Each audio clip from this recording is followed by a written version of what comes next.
jàpp 36 minutes ba tey yéen a ngi sur Zik FM ak Sen TV ñu continuer waat ak commentaire yi xam leen ni démb ginnaaw ba ki nga xam ne moo di Barthélémy Diaz daal di déposer listam daal di ne recevoir moom it benn assignation juste le lendemain ñuy wax ni que ni Barthélémy Diaz est dans l'œil du cyclone di fàttali ni rek son procès en appel concernant l'affaire Ndiaga Diouf donc était bien fixé pour le 10 novembre 2021 bi ñu jëm à la suite justement du renvoi de 7 juillet 2021 alors Mamadou Fofana Birahim Diadji Touré est-ce qu'on peut parler de peut-être tombé waral ay gaaf pour ne peut-être pas faire un tout petit peu d'amalgame. waaw tombé waral ay gaaf te li ñu naan c'est mal tombé parce que mënuñu moom ak coalition yi déposé li nga xam ne moom mooy seeni liste ci autorité administrative et 24 heures après ñu sulliwaat coow loolu nga xamee ni il faut quand même rappeler que c'était en décembre 2011 mooy faatu kii di Ndiaga Diouf Barthélémy Diaz ak lu tolloog fukk ak ñaari nit la ñu doon incriminé tey leen ci wàllu woowu moom ci boppam condamné nañ ko 2 ans. Pour 2 ans dont 6 mois ferme. waaw dont 6 mois ferme. mais comme appel am na. ça veut dire que déjà dafa tant que amul li ñuy woowee décision définitive mën nañ jàpp ni épée de Damoclès la ci kaw boppam xam nga moom ci boppam yëkkati woon na kàddu yi je pense c'est assez récent bi muy wax ci Macky Sall naan moytu jël yenn ci ay mbir bëgg ka teg ci ndoddam pour mën ko écarter ci ay élections ak yu ni mel. loolu nag bu ñu li nga wax tombé waral ay gaaf bu fekkee ne dafa ñëw ñu ne mbirum appel war a dem wuy ji le 10 novembre déjà sur le plan même politique dina am loo xamee ni ñaar la soit nga wàññi dooleem parce que dootul tal nekk sur le terrain day tal beneen terrain bi nga xam ne moom mooy terrain judiciaire mais beneen bi mooy Sénégal xam nañu ni souvent am na ñuy voter ndax moom ci boppam président de la République Macky Sall ba ñu koy jël di ko tabb def ko président de la République c'est tout simplement parce que dafa am processus boo xamee ni sénégalais dañu jàppoon ni kii dañ ko bëggoon a bundu xataal xoqatal ko te lu ñuy wax naan martyr sénégalais bëggul koo xamee dañ lay topp ba mu sës léegi est-ce que loolu mën na ci bénéficier wu moom Barthélémy Diaz au plan électoral ci élection yi ñu jëm wala est-ce que contraire bi lay doon par rapport ak coow li nga xam ne judduwaat na wala ñu suliwaat ko ci mbirum Ndiaga Diouf mën nañu wax ni tombé waral ay gaaf mais couteau à double tranchant lay doon bu fekkee ni dafa jóge ci nguur gi je dis bien bu fekkee ni ci nguur gi la jóge ñuy wut koo xamee ni dañ ko bëgg a politiser donc cette affaire là pour wàññi dooleem yooyu lay jeexital daal mën na ko am sur le plan politique mais il faut pas oublier qu'il y a également li ñu woowee une affaire judiciaire te tant que vidé wuñu ko totalement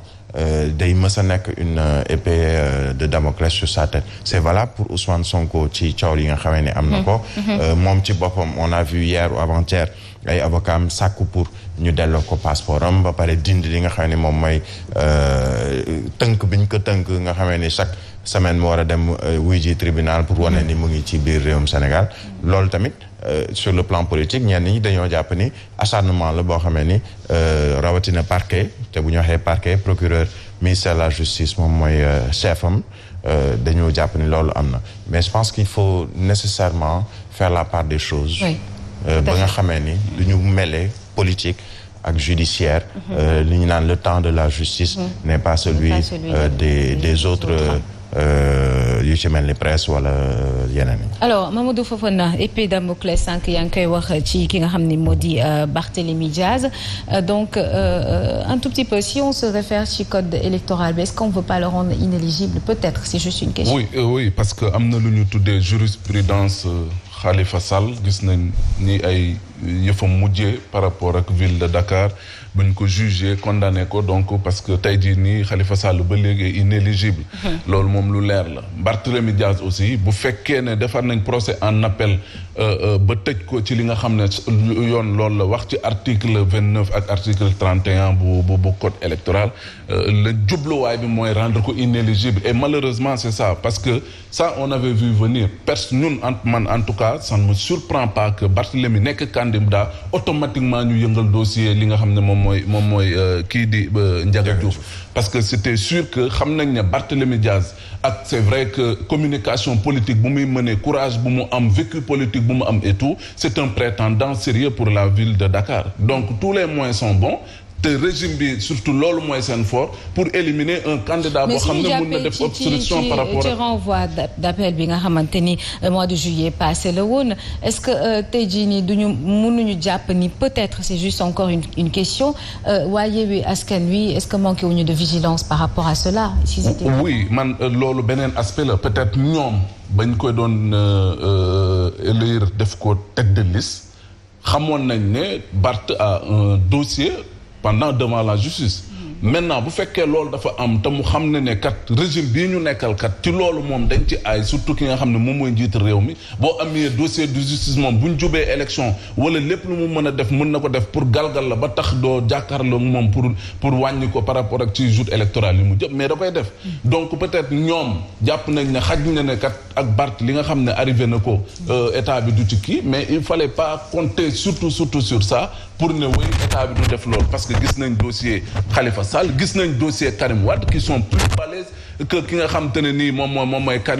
mooy Barthélémy Diaz en son temps te teewut fan la mujjee tey jii nii Karim Wade ñi ngi nii fan la nekk ma nga Qatar Khalifa Sall mi ngi nii mënul voter ainsi de suite Ousmane Sonko tam mi ngi am dossier loolu yëpp dañ koy téye bu ko defee mu doon épée de Damoclès te loolu ñoom waa Yewwi Askan Wi waroon nañ ci xaw a prudent bu baax a baax maintenant bu fekkee ne def nañ ko tête de liste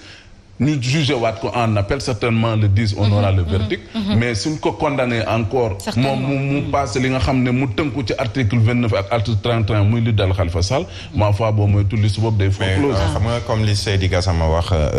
ci yenn ci